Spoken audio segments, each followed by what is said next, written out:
First destination Aguada fort. కానీ scenic views మాత్రం మస్తు ఉన్నాయి ఇక్కడ నుంచి వ్యూస్. అక్కడ ఒక కార్నర్ ఉంది అండ్ ఇట్లాంటివి ఒక 4 ఉన్నాయి. ఫస్ట్ ఇక్కడ చూద్దాం. ఇక్కడ అయితే బాగుంది వ్యూ. ఇక్కడ అవడా ఫోర్ట్ వ్యూస్ మాత్రం క్రేజీ ఉన్నాయి. చూడు ఇక్కడ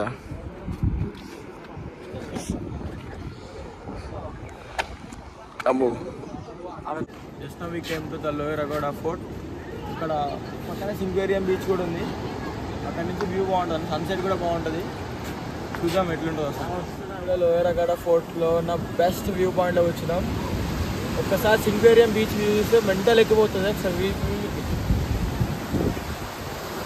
మాత్రం ఫుల్ కొడుతుంది. నిన్నటి వరకు గోవాలో ఫుల్ రెయిన్ అంట. ఈరోజు మేము వచ్చినాము. ఒకసారి పైకి చూపిరా.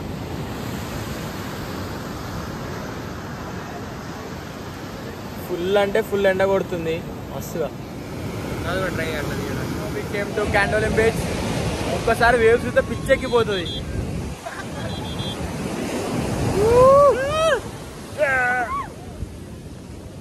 మస్తు ఉంది, క్రేజీ ఉంది అసలు. Candolim visit. We're now heading to the most famous beach in Goa, బాగా అండ్ కాలింగట్ బీచ్. చూద్దాం అసలు అక్కడికి వెళ్ళి కొంచెం చిల్ అవుదాం అనుకుంటున్నాం. తర్వాత లంచ్ చూద్దాం అసలు ఎట్లా వెళ్తాం. ఇప్పుడు బీచ్ ఇన్ గోవా, ది బాగా బీచ్. ఆఫ్ సీజన్ అనుకుంటే ఒక్కడంటే ఒక్కళ్ళు కూడా లేరు బీచ్లో. మొత్తం ఖాళీ ఉంది బీచ్. చాలా తక్కువ క్రౌడ్ అసలు. బాగా బీచ్ క్రౌడే కాదు అసలు. నైట్ వచ్చి చూద్దాం నైట్ పరిస్థితి ఎట్లుంటుందో అసలు. మొత్తం చాలా తక్కువ crowd. Good evening guys, we came to the most happening place in the evening in the Goa. The Tito's Lane in Baga Beach Line. చూపిస్తా అసలు. ఏదో ఒక క్లబ్ లోకి ఎంటర్ అవుదామని చూస్తున్నాం. ఒక మంచి ప్రైస్ దొరికితే ఎంటర్ అయ్యి చూపిస్తా అసలు ఎట్లుంటది, ఏంది కథ, అసలు ఎట్లుంటది అనేది మొత్తం చూద్దాం.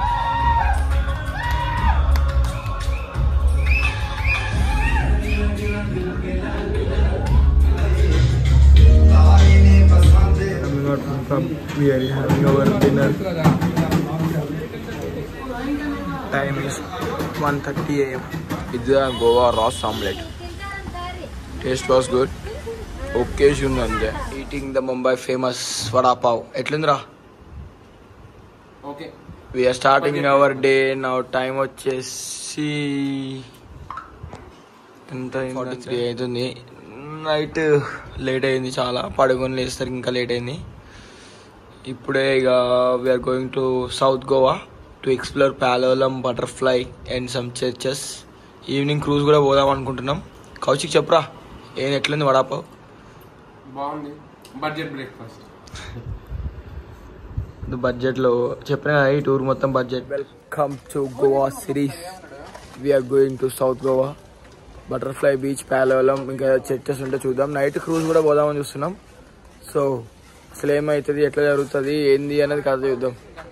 ఇంకా మా హోటల్ మంచిగా ఉంది, చాలా బడ్జెట్ ఫ్రెండ్లీలో వచ్చింది. మంచి మెయింటెనెన్స్ కూడా ఉంది. పక్కనే బీచ్. గోవా బీచ్ క్రేజ్ అంటే క్రేజ్ ఉంది బీచ్. దీని బీచ్ మీద బైక్స్ ఎలా ఉండవు. మేము మర్చిపోయి బైక్ వేసుకొని పైకి పోయినాం. తర్వాత గుర్తొచ్చి మళ్ళీ కిందకి వచ్చేసినాం. మస్తు ఉంది బ్రిడ్జ్ మొత్తం క్రేజీ వ్యూతో. After 2 hours long drive we came to the south Goa. ఇప్పటివరకు ఎప్పుడు ఎక్స్ప్లోర్ చేయలేదు సౌత్ గోవా. ఇప్పుడే ఎక్స్ప్లోర్ చేద్దామని వచ్చినాం.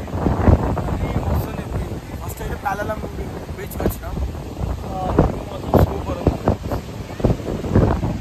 బీచ్లోకి దిగాల వద్దా చూసి ఇప్పుడే మొత్తం మబ్బు పట్టింది. మొత్తం ఫుల్ అయితే ఆలస్యం.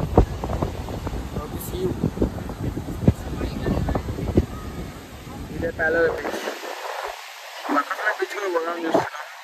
చూడాలి వే ఎట్లుంది. సైడ్ కానీ కోకోనట్ ట్రీస్. క్రౌడ్ కూడా మినిమల్గా ఉన్నారు, చాలా మినిమల్ క్రౌడ్ ఉన్నారు. ఫ్యామిలీతో వస్తే I suggest to visit south Goa. చాలా మొత్తం ఫ్యామిలీసే ఉన్నాయి. 2 hours లాంగ్ డ్రైవ్ చేసిన తర్వాత అందరికీ వెనకాల సీట్లు వస్తున్నాయి. రాజు నీకు రా, అసలు డ్రైవింగ్ చేసిండు రాజు. సరే అండి, వాడి ఫేస్ చూస్తే అర్థం అయిపోతున్నా. కౌశిక్ కూర్చోవడమే అయితే లేదు, ఇంకా డ్రైవింగ్ అంటావా? కౌశిక్ తెలియని స్టంట్ ఏంటంటే కౌశిక్ గారు పంజీంలో బ్రిడ్జ్ ఎక్కించిండు, తడిపడేది జస్ట్ లో. క్లైమేట్ అయితే మస్తు కూల్గా అయిపోయింది, చాలా కూల్గా ఉంది. బటర్ఫ్లై బీచ్ పోదామని చూస్తున్నాం అసలు.